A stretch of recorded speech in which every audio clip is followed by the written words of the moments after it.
میں معذرت کے ساتھ عرض کروں گا اگر کسی کے جذبات کو ٹھیس پہنچے، آپ شیخ عبد القادر جیلانی رحمۃ اللہ علیہ کو نہیں پکار سکتے، محمد رسول اللہ کو نہیں پکار سکتے،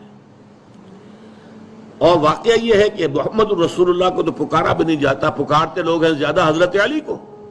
یا علی مدد، شرک۔ دیکھیے سب سے بات نکتے کی بتا دوں آپ کو، فرشتے کو تو ہم مانتے ہیں نا، حضرت شیخ عبد القادر جیلانی رحمۃ اللہ علیہ کی روح ہے یا نہیں ہے، سنتی ہے نہیں ہے، حاضر ہے کہ نہیں ہے، ناظر ہے کہ نہیں ہے، 100 اختلاف ہو جائیں گے، اختلافات کی تو گنجائش ہے نا۔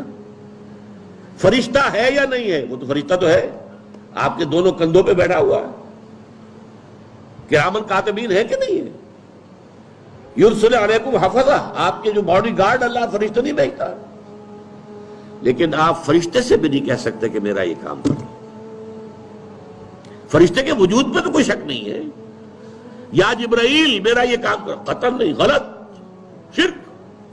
لا تدعو مع اللہ احدا، اللہ کے سوا پکارنا کسی کو نہیں ہے، دعا کسی سے نہیں ہے، استغاثہ کسی کا نہیں ہے،